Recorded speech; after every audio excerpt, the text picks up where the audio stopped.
ఓం శ్రీ సద్గురు చరణారవిందాభ్యాం నమః. ఓం శ్రీ గణేశ శారదా సద్గురు మంగళమూర్తిభ్యో నమః. ఓం నమో భగవతే వేదవ్యాసాయ నమః. ఓం నమః ప్రణవార్థాయ శుద్ధ జ్ఞానైకమూర్తయే నిర్మలాయ ప్రశాంతాయ దక్షిణామూర్తయే నమః. ఓం ఈశ్వరో గురురాత్మేతి మూర్తిభేద విభాగినే వ్యోమవద్వ్యాప్తదేహాయ దక్షిణామూర్తయే నమః. శ్రీ గురుగీత తృతీయోధ్యాయము. అయితే ఓ పార్వతి, ఈ గురుగీత అనేటువంటిది సంసార దుఃఖాలు అనేటువంటిది నశింపజేసేస్తుంది. అంటే సర్వ దుఃఖాలను కూడా నశింపజేస్తుంది కదా. ఇటువంటి మహాపవిత్రమైన శ్రీ గురుగీత శాస్త్రాన్ని ఎవరైనా సరే శ్రీ గురుపుత్రుడే అయ్యున్నవాడు మాత్రమే దీనిని అనుసరిస్తాడు. అలా కాకుండా గురుమంత్రోపదీక్ష కోసం ఏమాత్రము ప్రయత్నము చేయకుండా, గురువు యొక్క ఉపదేశాన్ని పొందకుండా ఉన్నటువంటి వానికి ఎప్పటికీ కూడా గురుగీతా శాస్త్రాన్ని గురించి బోధించకూడదు. ఎందుకు అంటే వాడు గురుదీక్షే తీసుకోకపోతే శ్రద్ధ అనేది, దీక్ష అనేది ఏ విధంగా వానికి విమలమైనటువంటి జ్ఞానము రాదు, కర్మవాసనలు నశించవు. అటువంటి వానికి శ్రీ గురుగీత అనేటువంటిది కానీ తెలియజేసిన వానికి ఏ విధంగా అంటే పూర్తి వృధా అయిపోతుంది. దానిని వాడు లక్ష్య పెట్టడు. ఇంకా కూడా వాడు ఈ ప్రాపంచిక సంబంధమైనటువంటి విషయాలకు దాన్ని అనుగుణంగా తీసుకొని దానికి ఆపాదించుకొని ఆ ప్రకారంగా విమర్శలు చేయడం ప్రారంభిస్తాడు. కాబట్టి అటువంటి మంకు అంటే మూర్ఖతతో ఉన్నటువంటి వానికి, సద్గురుమూర్తి యొక్క పాదాశ్రయణము చేయనటువంటి వానికి ఈ విషయాన్ని గురించి తెలియజేయకూడదు.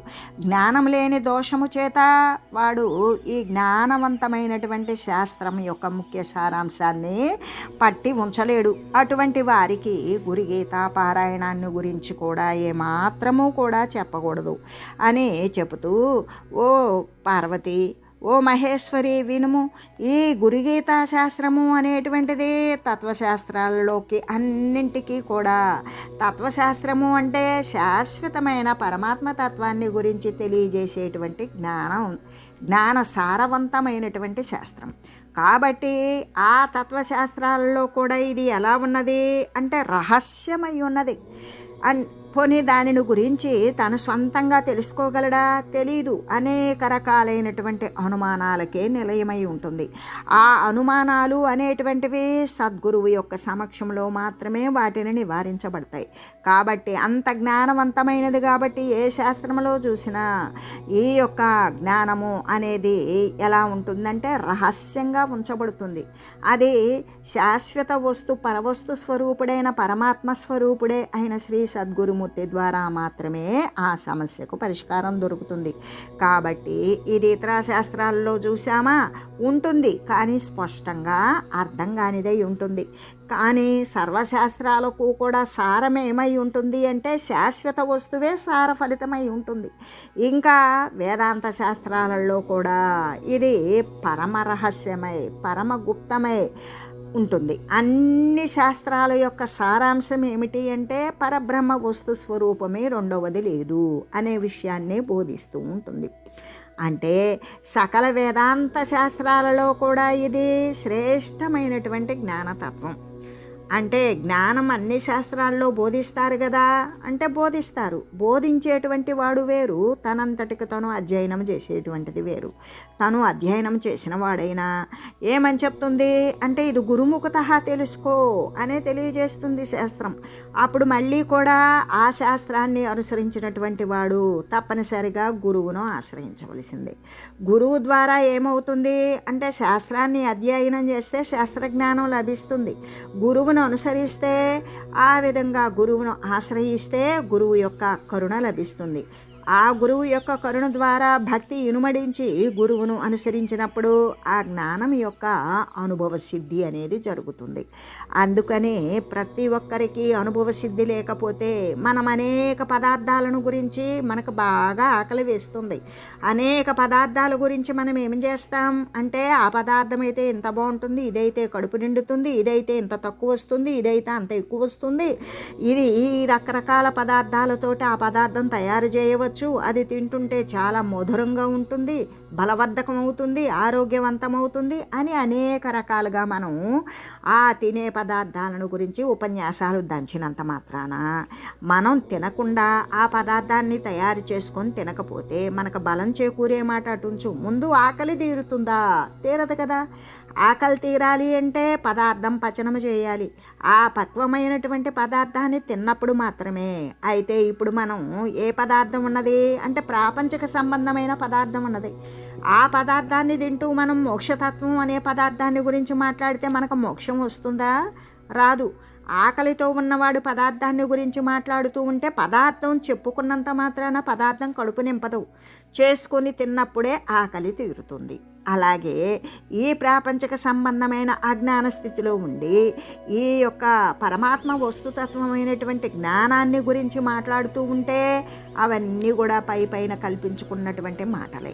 ఆ మాటల ద్వారా మనకి ఈ అజ్ఞాన స్థితి తొలగదు.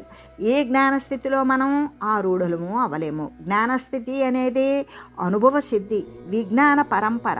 అటువంటి విజ్ఞానాన్ని అనుసరించకుండా ఏ పాటికి కూడా శాస్త్రాలను మాత్రమే చదివామనుకో ఏమవుతుంది? శాస్త్రజ్ఞానం వరకు కూడా ఈ విధంగానే ఉంటుంది. ఎలాగా? పరమాత్మ స్వరూపమట, మరి పరమ పవిత్రమట, సాధు మహనీయులు మాత్రమే దానిని అందుకోగలరట. ఈ కాడ ఇంతకీ తను ప్రాపంచిక సంబంధాన్ని వదిలిపెట్టగలడా? తనకి స్థితమై ఉన్నటువంటి అజ్ఞానాన్ని వదిలించుకోవడానికి అది సాధ్యపడుతుందా? లేదు. అది సాధ్యపడాలి అంటే శాస్త్రజ్ఞానం ఏమని చెప్తుంది? శాస్త్రాన్ని అనుసరించినప్పుడు ఎన్ని తెలుసుకున్నప్పటికీ కూడా నీవు అనుభవ సిద్ధిని సాధించాలి అంటే గురుపాదాలను ఆశ్రయించు. ఆయన ద్వారా నీవు పొందేటువంటి ఆయన కరుణా విశేష ప్రభావము చేత నీవు నిస్సందేహంగా నీవు ఏ విషయాలైతే తెలుసుకొని ఉంటావో దానిని అనుమాన రహితం చేయగలిగినటువంటి సత్తా సద్గురుమూర్తి దగ్గరే ఉన్నది. ఆ సద్గురువు ద్వారా నీవు విషయాన్ని అనుసరించు, ఆ విధంగా పయనించు. దానిలో వచ్చినటువంటి అనుభవ సిద్ధి అంటే తింటేనే ఆకలి తీరినట్లు, తినకుండా ఎన్ని కబుర్లు చెప్పినా నిస్సత్తువ నీరసం తప్ప, ఇంకా మాట్లాడినందుకు ఇంకా అదనమైన నీరసం తప్ప అది శరీరం సత్తువుని పెంచుకునేటువంటి పదార్థం బళ్ళ. అలాగే జ్ఞాన మార్గాన్ని గురించి జ్ఞానం గురించి ఎంతో గొప్ప విశేషమైనటువంటి పదాలను వేసి చెప్పినప్పటికీ కూడా జ్ఞానం అనేటువంటిది అంకురించదు. జ్ఞానం అంకురించాలి అంటే వానికి అనుభవం కావాలి. ఆ అనుభవం ద్వారా వాడు సిద్ధి పొందాలి. ఆ సిద్ధి ద్వారా జ్ఞానం కలుగుతుంది. జ్ఞానమే విరక్తి తత్వాన్ని పెంచుతుంది. ఏ విరక్తి? ప్రాపంచిక సంబంధమైన దేహ సంబంధమైన విరక్తిని పెంచుతుంది. ఆ విరక్తే పరతత్వాన్ని పొందడానికి సావకాశం ఏర్పాటు చేస్తుంది. వీటన్నింటికీ మూలమేంటి? శాస్త్రాన్ని అభ్యసించకూడదా అంటే అభ్యసించాలి, అది ప్రాథమికం. అభ్యసించిన తర్వాత శాస్త్రం ఏమని చెప్పింది? గురువును ఆశ్రయించమంటుంది. శాస్త్రాన్ని అభ్యసించకపోయినా సరే సద్గురువును ఆశ్రయిస్తే జ్ఞాననిధి అనేది చేరుకోవచ్చు. అదే సద్గురువును ఆశ్రయించకుండా కేవలం శాస్త్రాన్నే అనుసరిస్తూ ఉన్నావనుకో, నీకు ఎంత అంటే శాస్త్రజ్ఞానం మాత్రమే ఉంటుంది. నీ అనుభవంలోకి రావంత కూడా ఒకించుకైనా సరే నీ అనుభవంలోకి అది రాలేదు. సారవంతమైనటువంటి వివేక స్థితికి అది అవకాశం ఇవ్వదు. ఎందుకు అంటే సత్య వస్తువేదో అసత్య వస్తువేదో వివేచన చేసుకునేటువంటిది, నిస్సందేహంగా వివేచన చేసుకునేటువంటిది, దాన్ని స్థిరపరిచేటువంటి అనుభవం నీకు లేదు. దానిని తెలియజేసేటువంటి గురువును ఆశ్రయించలా. దాని ద్వారా నీకేమవుతుంది? ఆ జ్ఞానము నుండే జ్ఞానాన్ని గురించి మాట్లాడతావు. ఆ జ్ఞానంలో ఉండే ఈ శారీరక సంపదను పెంచుకోవాలి అని జ్ఞానవంతమైన మాటలు కొన్ని పుణికి పుచ్చుకొని వాటి ప్రకారం పుక్కిట పెట్టుకొని వాటిని మాట్లాడతావు. అంతేకాని జ్ఞానవంతమైనటువంటి జీవన విధానంలో నువ్వు అడిగినప్పుడు మాత్రమే నువ్వు అంతకుముందు జీవించినటువంటి విధానం గమనిస్తే నీకు నువ్వే పశ్చాత్తాపడిపోతావు. వెంటనే శ్రీ సద్గురుమూర్తి యొక్క ఆశ్రయాన్ని పొందటానికి ప్రయత్నం చేస్తావు. కాబట్టి ఇదంతా ఎలా రావాలి? ఒకవేళ జ్ఞానం లేదు, కొంతమంది ఏం చేస్తారు? గట్టిగా నేను మోక్షం చెందాలి అనుకుంటారు. కానీ దానికి సంబంధించినటువంటి విషయాలను చేస్తాడా? చేయడు.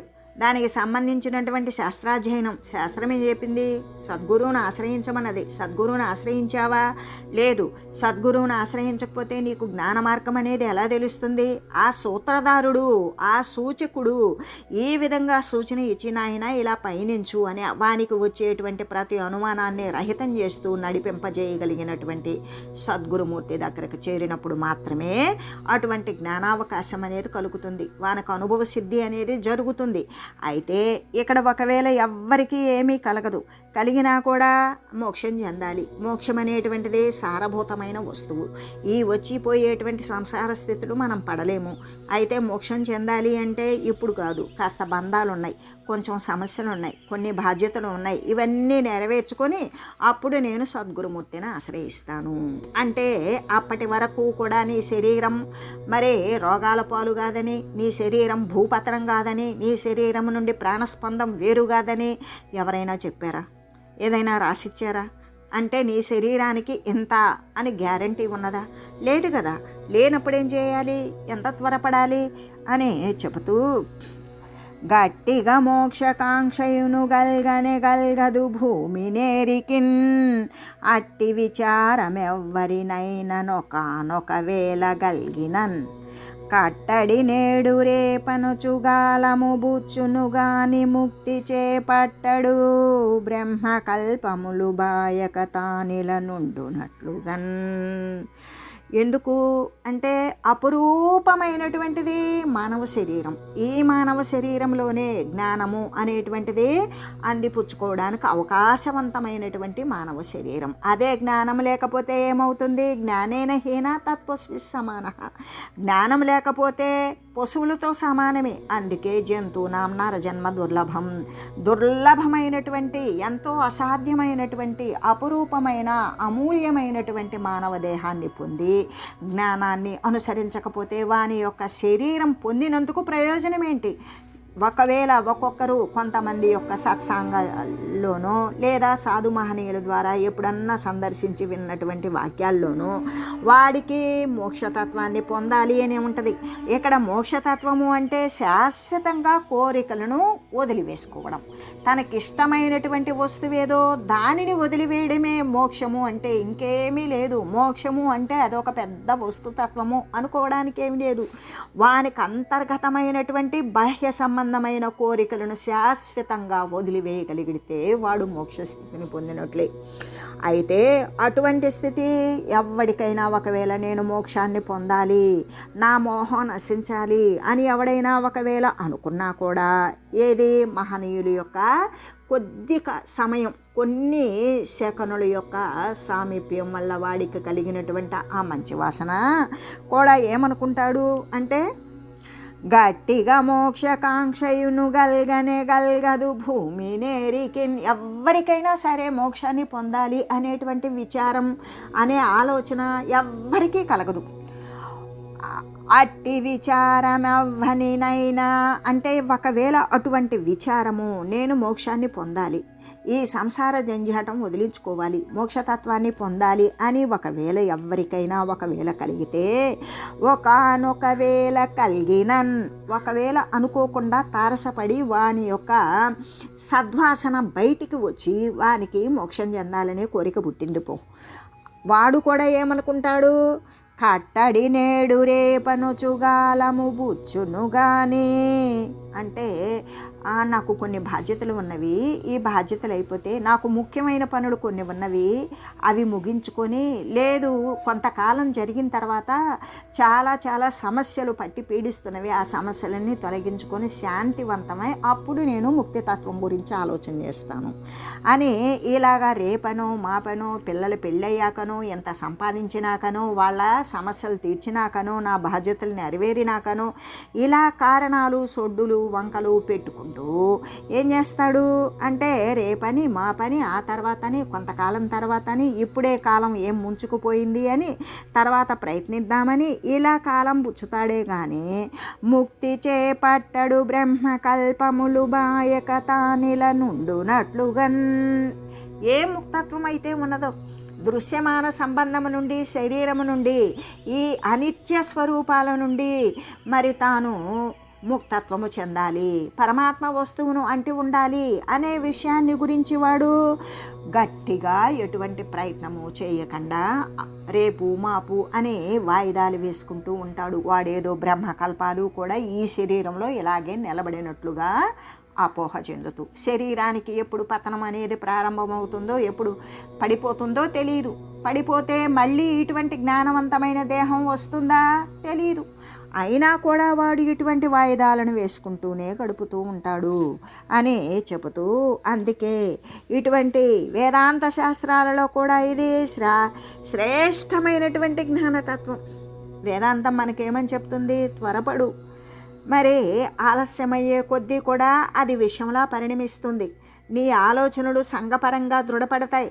నువ్వు సంఘపరంగా దృఢపడ్డావో, ఈ యొక్క దృశ్యమాన జగత్తులో దృఢపడ్డావో, ఆ దృఢపడిన దాన్ని మళ్ళీ వెనక్కి తీయడం అనేటువంటిది నీ తత్వం గురించి నీవు గుర్తెరగడం, దానికోసం ప్రవర్తిల్లడం, దానికోసం శాస్త్రాలు చదవడం, శాస్త్రాల ద్వారా సద్గురువుని ఆశ్రయించి జ్ఞాన మార్గంలో పయనించడం, వీటి ద్వారా మళ్ళీ నీ స్వస్థానమైనటువంటి పరబ్రహ్మతత్వాన్ని నీవు పొందగలగడం అనేటువంటిది చాలా కష్టతరం అవుతుంది. కాబట్టి నీవు ఈ విషయాలలో స్థిరపడకు. నీకు అమూల్యమైనటువంటి వివేకవంతమైన సత్యాన్ని అసత్యాన్ని కూడా వేరు చేసుకొని చూడగలిగి, అసత్యాన్ని దూరీకరించి సత్యం నందు నిలబడగలిగినటువంటి మంచి జ్ఞానవంతమైన ఉపాధి మానవ ఉపాధి అది నీకు వచ్చింది. వచ్చినప్పుడు నీవు దాని ప్రకారం వచ్చినటువంటి బంగారు అవకాశాన్ని, అంటే గోల్డెన్ ఛాన్స్ అని చెప్తాం, only one valuable golden chance. అందుకే ఆ ఒక్కటి ఎంతో ముఖ్యమైనది. ఆ యొక్క దొరికినటువంటి బంగారు అవకాశాన్ని, ఈ యొక్క మానవ ఉపాధి అనే అవకాశాన్ని నీవు వదులుకోకు అని చెబుతూ, వదులుకున్నావా మళ్ళీ అది తరువాత ఎటువంటి ఉపాధిని ధరిస్తుందో. మనం ఈ ఉపాధి రూపంలో ఏ కోరికలు కోరి ఉంటామో, లేదా మనం సంచిత కర్మని మనం ఇంకా కూడా నశింపజేసుకోలే. ఒక మూట మనకి ముందుగానే ఉంది. ఆ సంచితంలోదే కొంచెం ప్రారంధంగా ముందుకొచ్చి ఈ రూపం ధరించాం. ఒకవేళ ఇంకా సంచితంలో మానవ దేహాలు ధరించేటువంటి మరి మంచి కర్మ ఫలితాలు ఉన్నాయో, చెడు కర్మ ఫలితాలు ఉన్నాయో తెలియదు. అనేక కర్మ పరంపరలో, అనేక శరీరాలలో మనం ఉత్పన్నం చేసుకున్న కర్మంతా సంచిత రూపంలో ఉన్నది. అది మనం చేసుకునేటువంటిది రాబోయేటువంటి కర్మ ఆగామి మొత్తం అనుభవించలేకపోయాం. అదంతా సంచితంలోకి మారుతుంది. సంచితంలో కొంత భాగం ముందుకొస్తుంది, ప్రారబ్ధ కర్మ రూపంలో వస్తుంది. దానికి యోగ్యమైనటువంటి ఉపాధిని పొందాం. ఈ ప్రారబ్ధాన్ని అనుభవిస్తూ కూడా మనం ఈ యొక్క సత్యవాసన కలిగి ఉన్నామనుకో, అప్పుడు ప్రారబ్ధం భోగ్యతే నశ్యతే, మనం అనుభవించే కొద్ది ప్రారబ్ధం పోతుంది.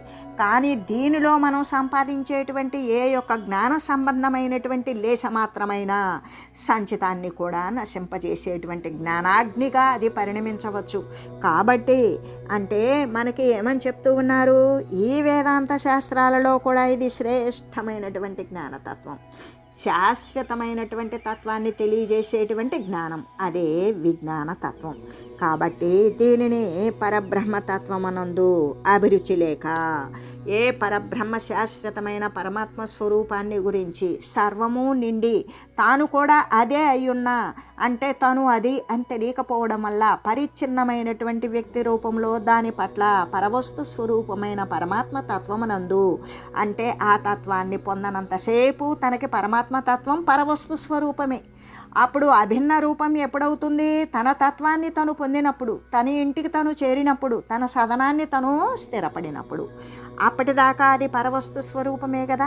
ఆ పరవస్తు స్వరూపము నేనే అనేటువంటి భావన లేకపోవడం వల్ల పరిచ్ఛిన్నమైనటువంటి స్వరూపముతో ఏదో ప్రోధి చేసుకోవాలని, ఎంతో సంపాదించాలని, ఈ శరీరంతో ఎన్నో భోగాలు అనుభవించాలని, అనుభవించేవి చాలవని, ఎందరికో ఏవో ఉపకారాలు చేయాలని, పుణ్యం ప్రోధి చేసుకోవాలని, పాపం నశింపజేసుకోవాలని, ఇవి ఏం చేసినా శారీరకమైన ఉపాధులు వచ్చిపోయే స్థితులను కల్పించుకోవడానికే చేస్తూ ఉన్నాం. కానీ ఈ వచ్చిపోయేటువంటి స్థితి శాశ్వతంగా సమసిపోవాలి. నేను ఆ యొక్క పరవస్తు స్వరూపమైన పరమాత్మ కంటే భిన్నము కాదు అనే వస్తుతత్వాన్ని గురించి వాడు తెలుసుకోలేకపోతున్నాడు. ఎందుకు తెలుసుకోలేకపోతున్నాడు అంటే పరిచ్ఛిన్న వస్తువు అయినటువంటి ఈ యొక్క దీనినే సత్యమని భావిస్తున్నాడు. ఏ దృశ్యం పట్ల వ్యామోహం పెంచుకున్నాడో దాని యందు వ్యాపించి ఉన్నటువంటి కోరికల పరంపర. ఒకటి తీరితే మరొకటి మరొకటి మరొకటి అంటే తృష్ణ, అది ఎప్పటికీ సంతృప్తిని చెందదు. ఏ విధంగా మండుతున్నటువంటి అగ్ని ఆగిపోవాలి అంటే కాష్టాలు కట్టెలు వేయడం ఆపివేయాలి. అప్పుడు కొంతసేపటికి మండి మండి మండి మంట ఆరిపోయి నిప్పులుగా ఉండి నిప్పులు కూడా ఆరిపోయి బూడిదిగా మిగులుతుంది. అదే మరి కొయ్య వెంబడి కొయ్య మనం ఆ మండేదానికి అందించామా, అది జ్వాజ్వల్యమానంగా మండుతూనే ఉంటుంది. అలాగే తృష్ణ కూడా, అలాగే ఈ కోరికల పరంపర కూడా. ఈ కోరిక తీరింది, ఇది తీరితే నేను ఆ పని చేస్తా, అది తీరితే ఆ పని చేస్తా, అది తీరితే ఆ పని చేస్తా. జీవన పర్యంతం కోరికల పరంపరే. ఇంకప్పుడు వాడి శరీరం పడిపోతుంది కానీ కోరికలు అయితే పడిపోవు. అదే కోరికలు అనేవి వదిలివేశామనుకో, ఇంకక్కడ ఏం మిగులుతుంది అంటే, కోరికలు వదిలేస్తే ఏం మిగులుతుంది? కోరికలు లేని స్థితి ఏంటి అంటే అదే ముక్తత్వం. ఇంకా వాడు దేనికి కట్టుబడి ఉండడు. వాడు ఏ సుఖాన్ని ఆశించడు. సుఖాన్ని ఆశించకపోతే దుఃఖ పరంపరలతో కూడినటువంటి ప్రయత్నాలు చేయడు. వాడు ఏ ప్రయత్నం చేసినా జ్ఞానవంతమైన ప్రయత్నం చేస్తాడు. ఆ ప్రయత్నం ద్వారా వాడు పరతత్వాన్ని తెలుసుకోవడం కోసం పరమాత్మ వస్తు స్వరూపము, అద్వితీయము, రెండవది లేనిది, సర్వము అయినటువంటి ఏకరసమాత్రమైన పరబ్రహ్మ స్వరూపము నేనే అనే భావనకి వచ్చాడు అనుకో, వాడు ఇంకా ఆ జ్ఞానతత్వాన్ని అవలంబిస్తాడు. అయితే అటువంటి జ్ఞానతత్వము సకల వేదాంత శాస్త్రాలలో కూడా ఇది శ్రేష్టమైనటువంటి జ్ఞానతత్వము. దీనిని కనుక పరబ్రహ్మతత్వమునందు అభిరుచి లేక అంటే ఆ పరబ్రహ్మ స్వరూపము తానే అనేటువంటి విషయం తెలియనప్పుడు దాని పట్ల వానికి ఆసక్తి ఉండదు. ఆ అభిరుచి లేనటువంటి మలినమైనటువంటి అంతఃకరణుడు అంటే ఈ యొక్క ఖండ వస్తువుల మీదే ఆనందం పొందుతూ పరిచ్ఛిన్న వస్తువులనే మరి సత్యమని భావిస్తూ వచ్చిపోయేటువంటి మార్పులకు లోనయ్యేటువంటి ప్రతి వస్తుతతిని కూడా నిత్యమని భావించేటువంటి పాపాత్ముడు అయితే ఎప్పటికీ కూడా ఈ పరబ్రహ్మతత్వాన్ని గురించి ఎప్పటికీ తెలుసుకోలేడు అని తెలియజేస్తూ, ఓం మంగళం శ్రీ గురుదేవాయ మహనీయ గుణాత్మనే సర్వలోక శరణ్యాయ సాధురూపాయ మంగళం.